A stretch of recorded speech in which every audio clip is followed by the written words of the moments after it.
Spokane, Washington. William, you're next on the EIB network. Hello. How you doing, Rush? Very well, sir. Thank you. Listen, I've been a Democrat for 22 years, and today was my final straw. I'm voting for John McCain. I just can't, I can't. It's too much. What my party is doing, destroying this lady, comparing him to God, saying he has more experience as a community organizer. Jesus wasn't a community organizer; he's a carpenter. I mean, it's just ridiculous. And they're dropping these people in Alaska to dig up dirt on this woman that's only got married and PTA and mayor and governor and raised her family. I mean, it's just so stupid. Okay, well, you're a Democrat. You said you've grown, you've had your fill of this. Do you understand why they're doing this? No, well, because they're scared, I guess. Well, yeah, they're scared, but I mean, there's a specific reason why they're doing that. I'm glad you called, William, to be able to explain this to you, because see, it's similar to the way they went after Clarence Thomas. Sarah Palin destroys the myth of years and years and years of liberalism and what it's been taught. Sarah Palin is exactly what the Democrats and their feminist leaders have been suggesting that a woman can be. Now that she is a Republican doing this without being a liberal and without going through the liberal prescription, she represents a huge threat to their ability to hold on. See, the Democrat Party is nothing more than an amalgamation of various constituency groups. You have labor, and you have subdivisions of labor, like the teachers' union and the service international workers, the auto workers, and so forth. And it's not so much that the members vote Democrat, but their money is required in dues, and the union leaders donate to Democrats. Then you have the feminists, and the feminists they're just a camouflage for another tentacle of liberalism in the Democrat Party, and that's what this is showing. Feminism is not about women. It's about advancing liberal women. This thing that Carol Fowler said, folks, there is more truth to what she said than they will ever want to admit. That's why so many Democrats are running out, distancing themselves from her, because it is about abortion. Abortion is the sacrament to the religion of liberalism. And when Carol Fowler goes, the only qualification is that she's never had an abortion. That's what this is about. And the fact that this woman has given birth to a Down syndrome, I actually think that having given birth to a Down syndrome baby is also something that just bugs the hell out of them, because they're out there advocating this not happen.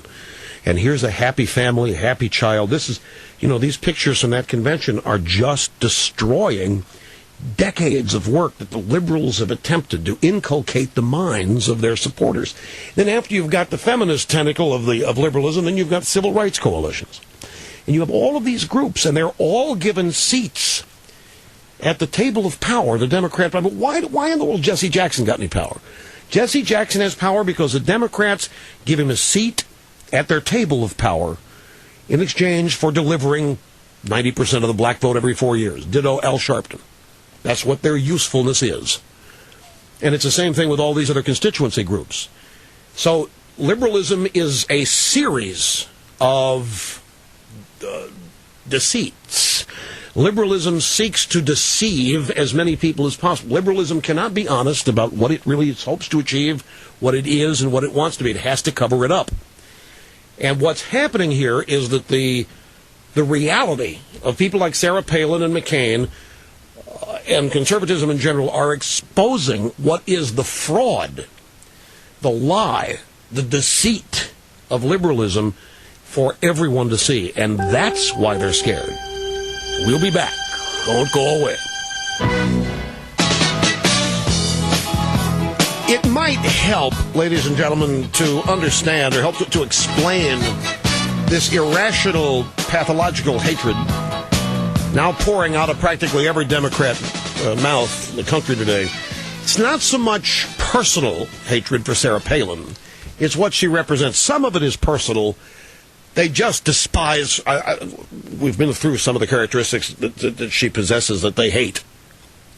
So some of it is personal, but it's larger than that. It's It's that she is likable, lovable, that she is causing people to embrace her. This is what liberals want for themselves. This is how liberals want to be treated. They want the mass, the proletariat, if you will, to think they are second to none.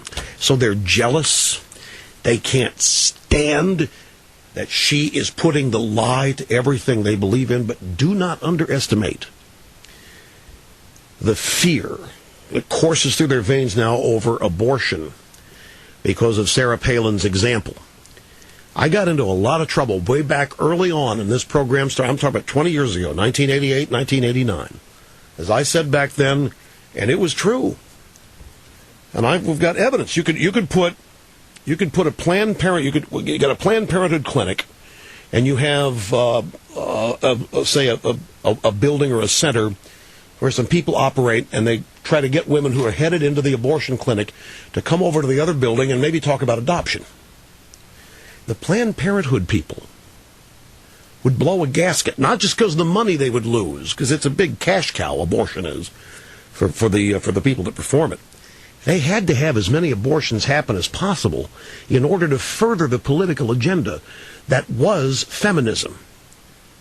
This is 20 years ago now, and it's the abortion issue has sort of moderated a bit because we've learned that it never was the 80-20% issue that the Democrats and the drive-bys always tried to convince us it was. It was never 20% of the American people trying to stop it. At best, it was a 50-50 issue. And now they're on the losing side of it, just like they've lost the gun control argument. Now, they will not admit that they've lost the abortion argument, just as they haven't. They will make lip service about supporting your right to hunt and have a gun for that purpose.